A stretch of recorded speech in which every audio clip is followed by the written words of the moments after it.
Наместо достоинствен живот каков што ни доликува, ние и по 30 години живееме во мизерија без ниту една функционална институција, велат синдикалните организации кои продефилираа низ главниот град на 30 годишнината од независноста на државата.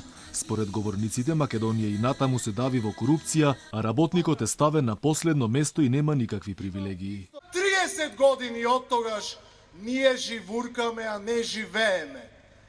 Ова не е достоен живот.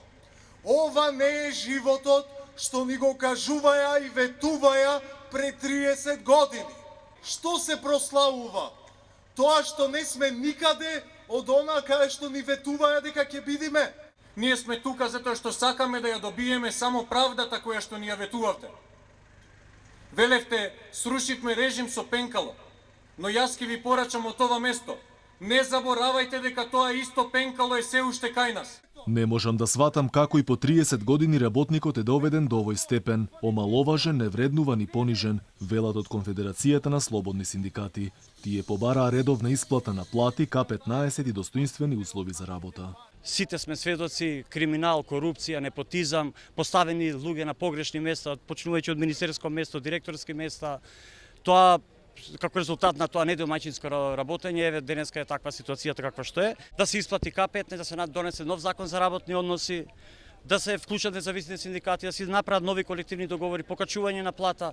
Врие и во синдикатот на полицијата. Оттаму се заканија дека наскоро ќе постават и шатори пред владата, зашто имало огромно незадоволство кај вработените во МВР, во Министерството за правда и шумската полиција. Јас само преку Алфа телевизија денеска ќе посочам и ќе најавам дека за многу брзо време колку шатори ќе бидат и на кои места поставувани ќе видиме. Меѓутоа, како 2015 и 16 одека што ги поставуваме шаторите и што покажуваме дека не чинеше се она што се случуваше во тој временски период, иста е состојбата и денеска.